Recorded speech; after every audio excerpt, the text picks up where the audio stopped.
بسم اللہ الرحمن الرحیم الحمدللہ الذی ہدانا لہذا وما كنا لنهتدی لولا ان ہدانا اللہ لقد جاءت رسل ربنا بالحق الصلاة والسلام والتحیۃ والاکرام علی سید اصل ما فی الوجود سر اللہ فی کل موجود نقطۃ دائرۃ الوجود صاحب اللواء الحمد والمقام المحمود الخاتم لما سبق والفاتح لمن غلق المعلن الحق بالحق ابي القاسم محمد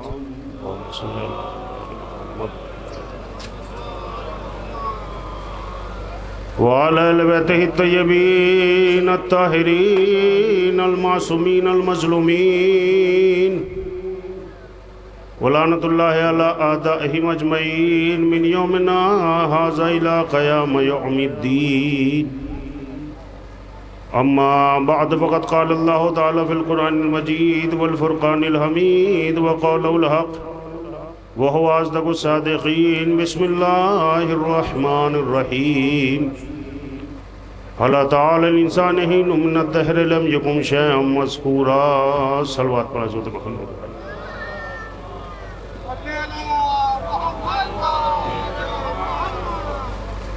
عزیزان گرامی قدر، مجھے زیادہ وقت آپ کے درمیان میں نہیں رہنا ہے۔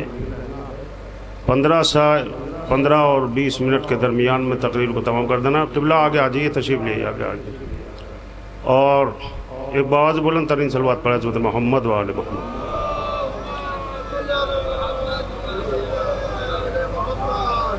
یہ بیان چونکہ بعنوان تقریر ہے، اسی لیے ایک میسیج اور پیغام کے طور پر اپنے بیان کو آگے پہنچا دوں گا کہ قرآن یہ کہہ رہا ہے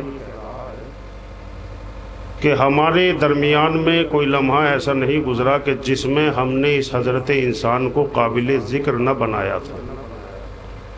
یعنی اس کا مقصد یہ نہیں ہے کہ آپ کا تذکرہ ہمیشہ سے تھا اور ہمیشہ رہے گا، قیامت تک رہے گا، مگر خوش نصیب وہ افراد ہیں کہ جن کا تذکرہ، جن کا ذکر اچھائی کے ساتھ ہو، برائی کے ساتھ نہ ہو۔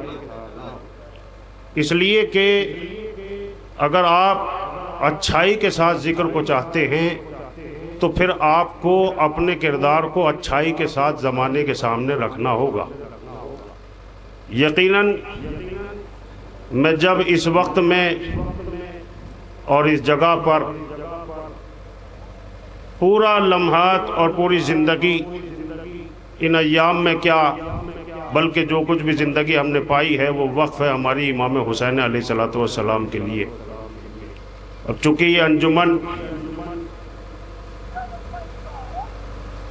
اس پروگرام میں شامل حال ہے اور مومنین یہاں جمع ہیں، ان کی ترجمانی اگر میں کر سکوں تو صرف ایک ہی لفظ ہے کہ جس سے آپ اپنے اس اتہاس کو، اپنے اس تاریخ کو اور اپنے اس جلوس کو اگر مقصد کے طور پر دنیا کے سامنے رکھنا چاہتے ہیں تو وہ یہی کافی ہے کہنے کے لیے کہ اگر یہ پرچم امام حسین جو آپ کو نظر آ رہا ہے، یہ لوگ جو بیٹھے ہوئے آپ کو دیکھ رہے ہیں، یہ اگر ہر سال اسی طرح حسین حسین آپ کے سامنے نہ کریں اور امام حسین کی یاد میں یاد تازہ کر کے لوگوں کو دعوت حق اور پیغام حق نہ دیں تو انسانیت اس بارے میں سوچے کہ ضرور کہ کوئی ایسی جگہ تو ہونی چاہیے کہ جہاں ظالم کے خلاف بولا جائے اور مظلوم کی حمایت کی جائے۔ اس لیے کہ یہ پرچم اور یہ علم ظالم کے خلاف ایک احتجاج کا نام ہے، اور درمیان میں ہمارے موجود ہندو بھائی بھی ہوں گے جو مجھے سن رہے ہوں گے۔ یہ اتہاس اور یہ زمانہ اپنے آپ کو دہراتا رہتا ہے، مگر سچ سچ ہی رہتا ہے، جھوٹ جھوٹ ہی رہتا ہے، حق حق ہی رہتا ہے اور باطل باطل ہی رہتا ہے۔ جب سے یہ دنیا وجود میں آئی ہے، اس لڑائی کو انسان کو ہمیشہ سے لڑنا ہوگا اور ہمیشہ سے یہ انسان اپنی لڑائی لڑتا رہے گا، بشرطے کہ یہ اس کا ایک اپنا حصہ ہے کہ وہ یدھ میں سچ کی طرف داخل ہوتا ہے یا جھوٹ کی طرف داخل ہوتا ہے، وہ حق کا ساتھ دیتا ہے یا باطل کا ساتھ دیتا ہے۔ ورنہ تاریخ اس بات کو خود دہراتی رہے گی. دیکھ لیجئے اس سے پہلے کے اتہاس یعنی رامائن کو آپ اٹھا کے دیکھیے تو آپ کو بہت سارے پیغامات آپ کو مل جائیں گے. آپ یہ سوچیں گے کہ یہ پورا یدھ سچ اور جھوٹ پر ٹکا ہوا تھا، اور جو پیغام شری رام جی کے ذریعے دنیا تک پہنچا وہ یہی تھا کہ نہ ہم اچھے کو مانتے ہیں نہ برے کو، نہ گورے کو نہ کالے کو، نہ اونچ کو نہ نیچ کو. متوجہ ہیں؟ اگر ایسا نہ ہوتا تو صبری کے بیر کبھی بھی شری رام گرہن نہ کرتے. اس کا مطلب یہ ہوتا ہے کہ جو مریادہ سے اور جو حق کی نگاہوں سے دیکھتا ہے اس کے لیے کوئی کالا گورا نہیں ہوتا، کوئی اونچا نیچا نہیں ہوتا. وہ یہ دیکھتا ہے کہ اس سماج میں جھوٹ کے ساتھ زندگی کون گزار رہا ہے، سچ کے ساتھ زندگی کون گزار رہا ہے. متوجہ ہیں؟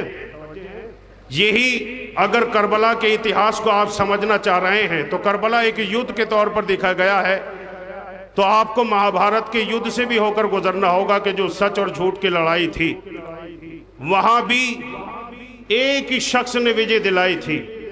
اور وہ شخص کون تھا؟ کہ وہ شخص تھے شری کرشن جی، کہ جو اس کروکشیتر کی سرزمین پر حق کی لڑائی لڑ رہے تھے.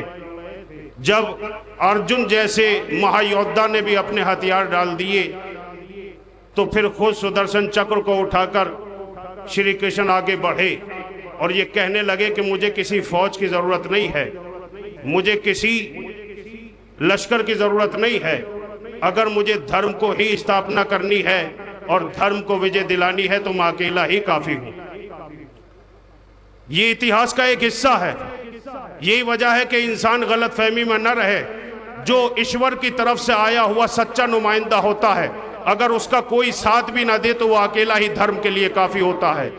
یہی وجہ ہے کہ کربلا میں امام حسین نے چراغ گل کر کے سب سے کہا کہ چلے جاؤ، میں اکیلا ہی اسلام کو وجے دلا دوں گا، میں اکیلا ہی اسلام کو وجے پراپت کرا دوں گا. کیوں؟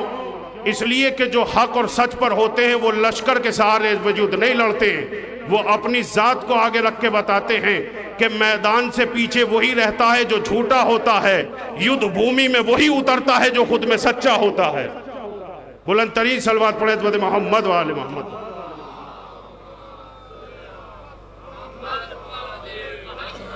میں اپنے سننے والوں کو تھوڑا سمجھا رہا ہوں تاکہ ہندوستان کی سنسکرتی سے جڑ کر آپ کربلا کو سمجھنے کی کوشش کیجئے. وہاں بھی ایک یودھا ایسا تھا کہ جس نے پورے مہابھارت کے اتہاس کو بدل کے رکھ دیا. اگر وہ یودھا پیچھے نہ ہٹتا تو کبھی بھی مہابھارت کا وہ نقشہ اور یہ ہندوستان کی سرزمین کا وہ نقشہ آپ کو نظر نہیں آتا جو آج ہے. اس یودھا کا نام کیا تھا؟ اس یودھا کو کرن کے نام سے اس دنیا اور یہ دھرتی جانتی ہے.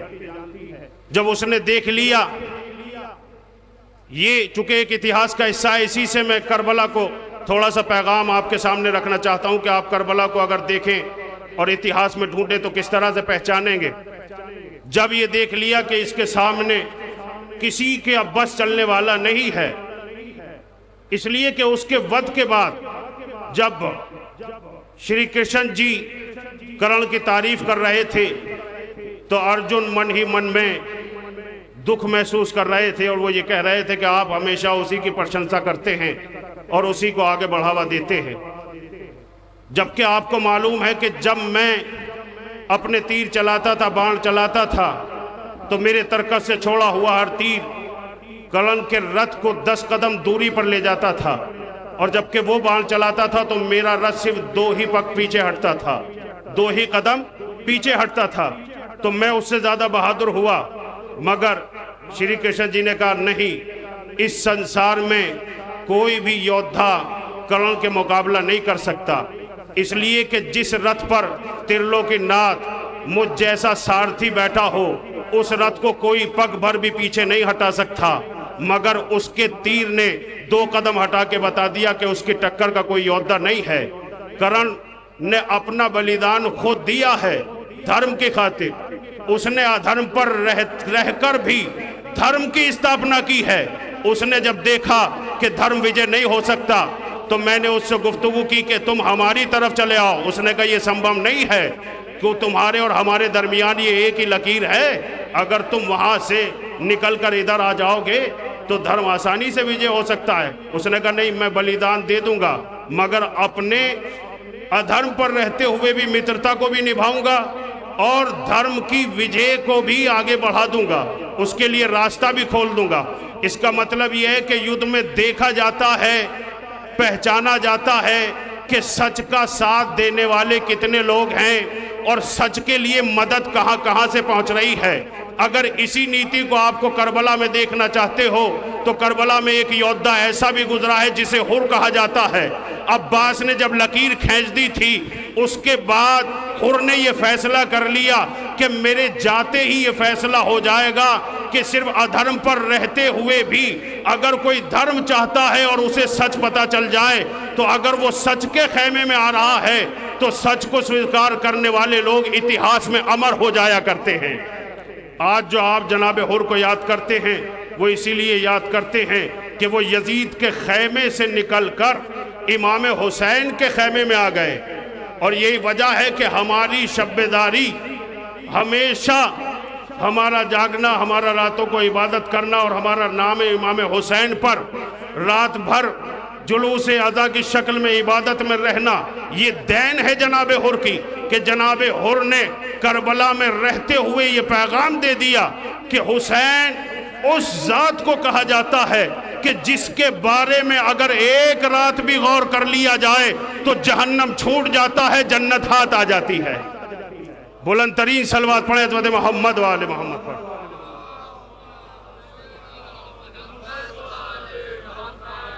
یعنی آپ کہاں کہاں سے کربلا کو سمجھنے کی کوشش کیجئے گا، کربلا کو دیکھیے گا، اس لیے کہ ابھی تو انٹرنیٹ کا زمانہ ہے، پیغامات آپ کے سامنے موجود ہیں، حالات حاضرہ پر آپ کی نظر ہے۔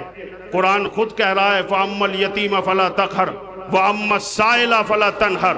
خبردار میرے حبیب، کسی بے سہارا پر قہر نہ بن جانا، کسی بے سہارا پر قہر سے بات نہ کرنا، قہر کے انداز میں نہ ٹوٹ پڑنا، کسی یتیم پر جس کا کوئی سہارا نہ ہو اس پر غیظ و غضب نہ کرنا، اور اگر تم سے کوئی سوال کر لے تو اسے کبھی نہ جھڑکنا۔ یہ ہے اسلام، یہ ہے قرآن کا حکم، یہ ہے قرآن کا فیصلہ کہ جو اپنے حبیب کو یہ بتا رہا ہے۔ تو قرآن سے اسلام کو کہاں لوگوں نے سمجھا ہے کہ اسلام کیا ہے؟ اس لیے کہ بے سہارے کا سہارا ایشور ہوتا ہے، اور جو سائل سوال کر رہا ہے وہ سوال اپنے مطابق کرتا ہے، مگر آپ کی مریادوں کو دیکھا جاتا ہے، آپ کی سخاوت کو ناپا جاتا ہے کہ آپ کس حد تک اس سوال کو آگے لے جا رہے ہیں یا اس کے سوال کو پورا کر رہے ہیں۔ قرآن نے یہ حکم دے کر زمانے کو پیغام دیا ہے کہ کسی بھی سوال کرنے والے کے سوال کو رد نہ کرنا بلکہ پورا کر دینا۔ اس کا مطلب یہ ہے کہ اسلام خود کے لیے جینا نہیں سکھاتا، دوسروں کے لیے جینا سکھاتا ہے۔ خود کے لیے جینا اور ہے، دوسروں کے لیے جینا اور ہے۔ بہت ساری آیتیں ہیں، بہت ساری باتیں ہیں کہ جو اس ذیل میں کی جا سکتی ہیں اور بتایا جا سکتا ہے اور سمجھایا جا سکتا ہے کہ پیغام کربلا آپ کے درمیان میں کس اعتبار سے رکھا، چونکہ یہ ایک مختصر سی تقریر ہے، اس میں کس موضوع میں کہاں تک بیان کو آگے کیا جائے اور جاری رکھا جائے۔ المختصر بس اتنا ہے کہ آپ یہ دیکھ لیجئے کہ پوری دنیا میں نظر اٹھانے کے بعد آپ کو معلوم ہوگا کہ جہاں جہاں بھی ظلم کے خلاف آواز اٹھائی جا رہی ہے اس قوم کا رشتہ کربلا سے ضرور ہے۔ یہ میں نے بات کہہ دی تاکہ آپ تک یہ بات پہنچ جائے، اس لیے کہ ہم یہ نہیں دیکھتے کہ ظلم اپنے پہ ہو رہا ہے یا دوسروں پہ ہو رہا ہے۔ ظلم ہندوستان میں ہو رہا ہے یا فلسطین میں ہو رہا ہے، کہیں بھی ظلم ہو، مگر آواز اٹھانا یہ اتحاد نے ہم نے اتحاد سے ہر ایشور کی طرف آنے والے ذریعے سے، نمائندے سے ہم نے یہ سبق لیا ہے کہ انہوں نے ظلم کے خلاف کھڑے ہونا سکھایا، اور سب سے بڑا پیغام ہم نے کربلا سے حاصل کیا ہے، اور کربلا سے یہی پیغام ملا ہے کہ دیکھو جب بھی تمہارے سامنے جھوٹ اور سچ ٹکرانے لگے، حق و باطل ہونے لگے، تو تمہیں یہ دیکھنا ہوگا کہ تم کس طرف جا رہے ہو۔ اگر تم سچ کے ساتھ دے رہے ہو تو ہو سکتا ہے کہ وقتی طور پر سچ کو دبا دیا جائے یا سچ کو جھٹلا دیا جائے یا سچ کو اندھیرے میں دھکیل دیا جائے، مگر جب سچ ایشور کے سہارا لے کر ابھرتا ہے تو دیکھنے والے 72 ہی کیوں نہ ہو مگر پورے سنسار میں ان کی جے جےکار ہونے لگتی ہے، اس لیے کہ حالات خود اس بات کو بتا دیں گے۔ آج جگہ جگہ نام امام حسین میں جلوس کا ہونا، جگہ جگہ امام حسین کے علم کا نکلنا، جگہ جگہ امام حسین کے تابوت کا نکلنا، جگہ جگہ انجمن آئے ماتمی کا شریک ہونا، اور جگہ جگہ آپ کا جلوس اعضاء کی شکل میں پیغام حسینی کو آگے بڑھانا، اس بات کی بیان ثبوت ہے کہ یہ زمانہ دیکھ لے کہ ظلم طاقت ہونے کے باوجود بھی ہار گیا ہے، اور صبر کم ہونے کے باوجود بھی زمانے میں جیت گیا ہے۔ بلند ترین صلوات پڑھیں حضرت محمد و آل محمد پر۔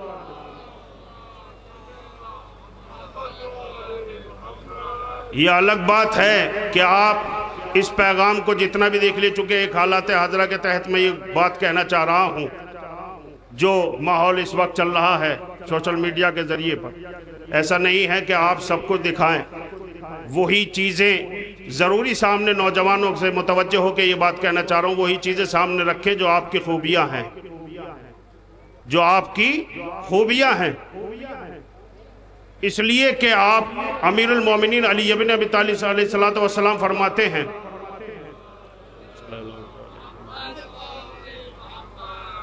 کہ جس کی نظر ہمیشہ منافقت پہ جائے، کمیوں کی طرف جائے، اس کی مثال اس مکھی کی سی ہے کہ جو سارے خوبصورت جسم کو چھوڑ کر صرف زخم پہ بیٹھتی ہے، جو سارا خوبصورت جسم چھوڑنے کے بعد زخم کی طرف متوجہ ہوتی ہے۔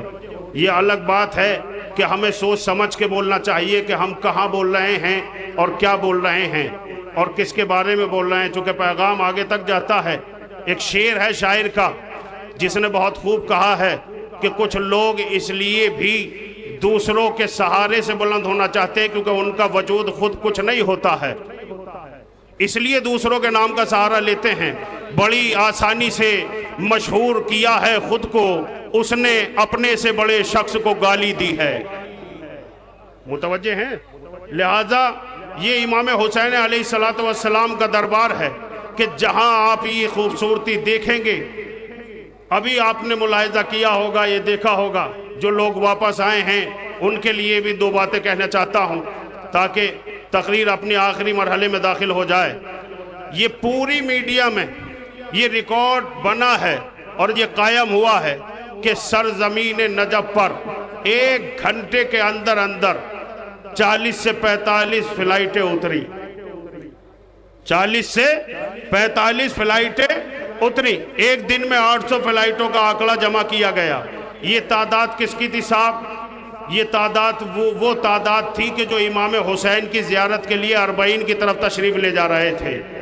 ایک زمانہ وہ تھا، سچ اور جھوٹ کو سامنے رکھیے، ایک زمانہ وہ تھا کہ جب جھوٹ نے لشکر جمع کیا تھا، جب عاشور تک لشکر آ رہا تھا تو قربان جاؤں شہزادی جناب زینب سلام اللہ علیہ کے اس بیان پر کہ جب بھی بی بی نے پوچھا کہ آنے والا کون ہے، آنے والا کون ہے، تو بی بی کو یہی بتایا گیا کہ اب ابن سعد کا لشکر آ رہا ہے، شمر ابن ذیلجوشن کا لشکر آ رہا ہے، فلاں کا لشکر آ رہا ہے۔ مگر آج کی تاریخ نوٹ کر رہی ہے جو بھی فلائٹ اتری کہ کس کے ماننے والے آ رہے ہیں، کس کے چاہنے والے آ رہے ہیں، کس کا لشکر آ رہا ہے۔ یہ کل کا زمانہ تھا، لشکر آ کے جا چکا، یہ قیامت تک کا زمانہ ہوگا جب آئیں گے حسین کا لشکر اور زمین پر اترے گا۔ بلند ترین صلوات پڑھیں حضرت محمد و آل محمد پر۔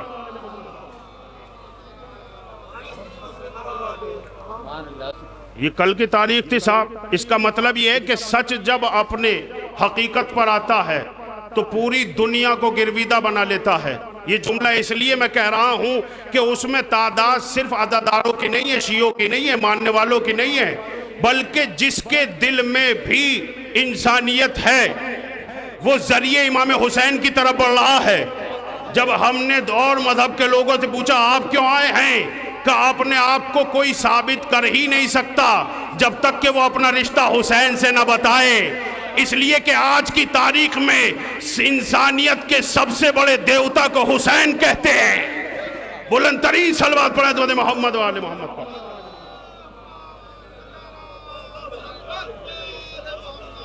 بھوک و پیاس کی بات تو الگ ہے، جو کائنات سے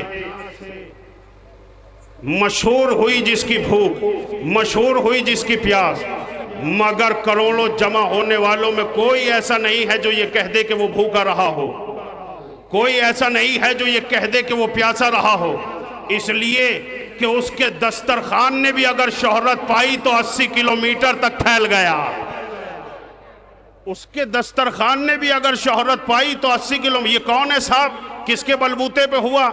کہ یہ چاہنے والوں کے بلبوتے پہ ہوا۔ تو اس کا مطلب یہ ہے کہ اگر ماننے والے میں جملہ کہنے جا رہا ہوں جوانوں، اگر ماننے والے پہچنوانے پر آ جائیں تو پھر خدمت گزاری میں سب سے آگے نکل جاتے ہیں۔ اس کا مطلب یہ کہ تمہیں دل سے طے کرنا ہے کہ ہمیں پیغام حسین کا دنیا تک پہنچانا ہے، تو ایک 40 اسٹیشن بن گیا، مرکز بن گیا۔ اگر ہم دل سے گاؤں گاؤں یہ طے کر لیں تو ہر گاؤں مرکز کربلا بن جائے گا۔ بلند ترین صلوات پڑھیں حضرت محمد و آل محمد پر۔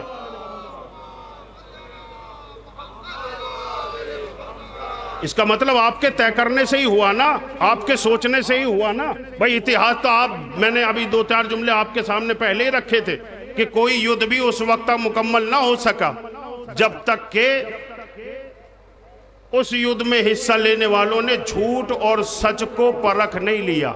اور یہ تو احسان کیا ہے کربلا کا، یہ سب سے بڑا احسان ہے امام حسین کا کہ انہوں نے چراغ کو گل کیا۔ دیکھیں جملہ ہے، اگر پہنچ گیا تو آپ اس باریکی کو سمجھ لیں گے۔ اس لیے کہ لوگ یہ کہہ دیتے اگر حسین چراغ گل نہ کرتے کہ کیا کمال ہے صاحب۔ آپ نانا اور نواسے کے ماتم میں شریک ہوئے ہیں نا، امام حسن کا تذکرہ،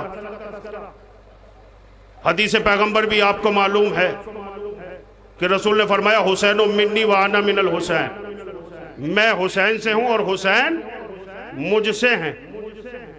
کیا کمال ہے صاحب۔ اس سے پہلے ایک جملہ آپ کی خدمت میں عرض کر دوں کہ قرآن اسی پیغمبر کے لیے یہ کہہ رہا ہے وَلَا سَوْفَ يُؤْتِيكَ رَبُّكَ فَتَرْضَىٰ، میرے حبیب ہم آپ کو اتنا عطا کریں گے کہ آپ ہم سے راضی ہو جائیں گے۔ یعنی حق کو پھیلانے کے لیے اتنا دے دینا کہ آپ راضی ہو جائیں گے۔ جس دولت کو بھی آپ مانگو گے ہم عطا کر دیں گے۔ جب بات یہ ہے کہ رسول نے کبھی خدا سے کچھ مانگا نہیں، مگر قرآن کہہ رہا ہے کہ ہم دیں گے، تو اس کا مطلب یہ ہے کہ جو کچھ دیا ہوا ہے اسی کا دیا ہوا ہے، اسی کا دیا ہوا ہے نا۔ مگر اس سے لیا رسالت نے، مگر دین پر جب ایک دن میں وقت پڑا تو سب کچھ دیا نواسے نے۔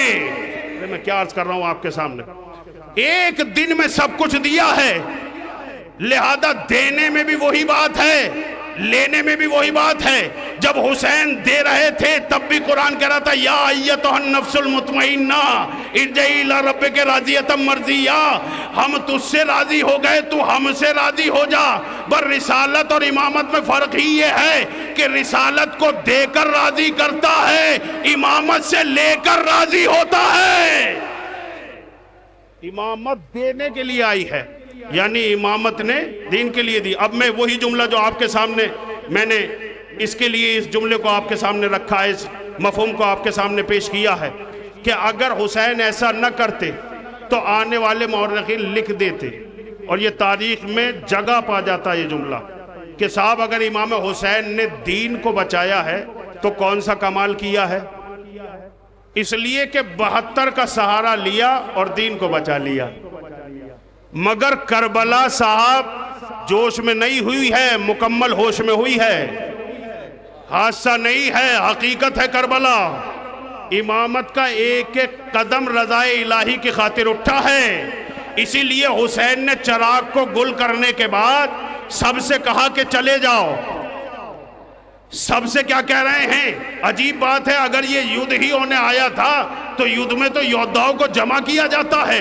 حسین طاقتوں کو بکھیر کیوں رہے ہیں اور پھر جانے کے لیے کیوں کہہ رہے ہیں؟ کہ اس لیے جو قیامت تک نگاہیں حسین کی دیکھ رہی ہیں وہ تیری نہیں دیکھ رہی ہیں۔ لوگ کہہ دیں گے کہ یہ بھی سہارے سے چلے تھے، حسین نے چراغ گل کر کے زمانے کو بتا دیا کہ دین خدا کو حسین کی ضرورت ہے، حسین کو کربلا میں کسی کی ضرورت نہیں ہے۔ یہ ہے امام حسین کی ذات، یعنی جو اکیلا خود سچ بن جائے اسے حسین کہتے ہیں، جس کے سچ کو کبھی مٹایا نہ جا سکے۔ بس میں نے تمام کیا، آپ حضرات نے اس پیغام کو سنا کہ امام حسین کا یہ پیغام ہے کہ اگر انسانیت باقی ہے تو وہ کربلا کی دین ہے، اگر نسلوں میں شرافت باقی ہے تو وہ کربلا کی دین ہے، اگر یہ جذبہ اور یہ حوصلہ آپ کا جو حق کے لیے ہے اور ظلم کے خلاف ہے، جو احتجاجی شکل میں آپ یہاں بیٹھے ہوئے ہیں، یہ امام حسین اور کربلا کی دین ہے۔ چند جملے مصائب کے مجھے پڑھنے، اس کے بعد رحمت تمام کر لوں گا۔ پورے واقعے کربلا میں دو بیویاں ایسی ہیں کہ جو موت کی آغوش میں چلی گئیں مگر انہیں آرام نصیب نہیں ہوا۔ دو بیویاں ایسی ہیں، بس دو چار آنسو آپ کے، اس لیے کہ یہی تقریر ہے اور یہی تمام ہونے کے لیے ہے، بس 2 منٹ کے مصائب۔ ایک بیوی کا نام رباب ہے، آپ میری طرف متوجہ رہے، یہ سب ہوتا رہے گا، مصائب پر آپ غور کی دیجئے کہ 2 بیویاں کربلا میں ایسی ہیں کہ جو موت کی آغوش میں چلی گئی مگر ان کی مصیبتیں تمام نہ ہوئیں۔ ایک بیوی کا نام رباب ہے اور ایک بیوی کا نام سکینہ ہے۔ جب جناب سکینہ پر میں نے غور کیا، جناب سکینہ کا تذکرہ جناب عباس علمدار کے ساتھ ہوتا ہے، اس لیے کہ کربلا نے ہر فرد کو تحفے دیے ہیں، القاب سے نوازا ہے۔ جب آپ امام حسین کا نام لیتے ہیں تو آپ یاد کرتے ہیں سلطان کربلا، جب امام سید سجاد کا نام لیتے ہیں تو آپ کہتے ہیں بیمار کربلا، جب آپ جناب عباس کا نام لیتے ہیں تو کیا کہتے ہیں؟ علمدار کربلا۔ یعنی کربلا سے القابات کے منظر جو ہے وہ کھچے تو کس طرح سے؟ سلطان کربلا امام حسین ہے، بیمار کربلا سید سجاد ہیں، علمدار کربلا کون ہیں؟ کہ جناب عباس۔ جناب عباس کے ساتھ ساتھ ذکر رہا اس چھوٹی شہزادی کا جس کی عمر 4 برس ہے۔ کیا نام لیتے ہیں؟ جب بھی سکینہ کو کربلا کے عنوان سے دیکھا گیا تو صرف ایک ہی نعرہ چاہنے والوں کی زبان پر آیا، ہائے سکینہ اور ہائے پیاس، ہائے سکینہ اور ہائے پیاس۔ بس تمام کر رہا ہوں، 2 منٹ کے مصائب ہیں، اس لیے کہ بی بی کا ذکر شہزادے کربلا جناب عباس کے ساتھ اس لیے ہوتا ہے کہ جناب عباس کی بھی 2 تمنائیں تھی وہ پوری نہ ہو سکی، اور اس شہزادی کی بھی 2 تمنائیں تھی کربلا میں جو پوری نہ ہو سکی۔ جناب عباس کی 2 تمنائیں تھی، پہلی تمنا تھی کہ کربلا میں مجھے لڑنے کی اجازت مل جائے، مگر آقا کو ذوالفقار نہ مل سکی، تلوار نہ مل سکی، لڑنے کی رضا امام حسین نے نہیں دی۔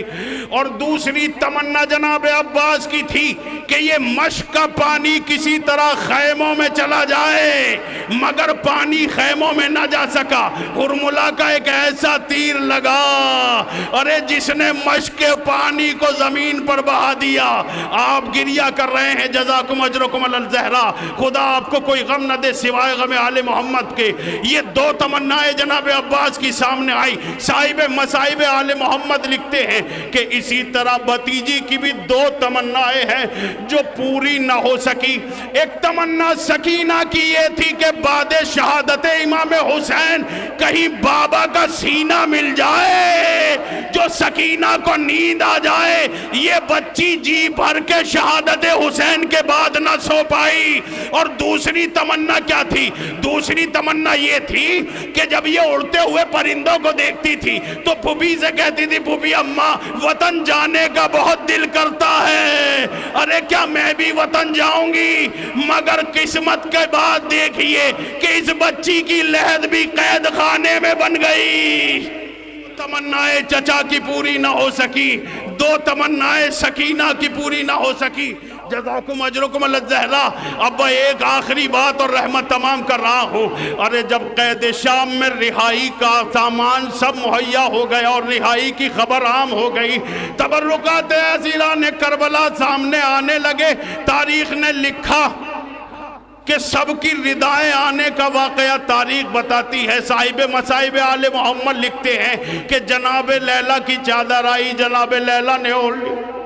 جناب ام فروہ کی چادر آئی، جناب ام فروہ نے اوڑھ لی، جناب زینب کی چادر آئی، جناب زینب نے اوڑھ لی، جناب رباب کی چادر آئی، جناب رباب نے اوڑھ لی، مگر ایک ننھی سی چادر آئی اور اس پہ دو بندے رکھے ہوئے تھے، وہ پورے قید خانے میں چادر گھومتی رہی، کوئی بیوی اس کی لینے والی نہیں تھی۔ بس جیسے ہی شام کی عورت نے اعلان کیا کہ اس کی حقدار کہاں ہے، ارے جناب رباب نے چادر کو لیا، قبر سکینہ پر آئی، چادر کو قبر سکینہ پہ ڈال کر کہا میری لاڈلی، ارے چادر آ گئی ہے بی بی، مگر سکینہ تم نہیں رہی، وطن جانے کا ارمان تھا، لو قافلہ کربلا کا رخ کیے ہوئے ہے، شہ کی امانت قید خانے میں موجود، سیعلم الذین ظلموا ایہم القلیل، ماتم حسین۔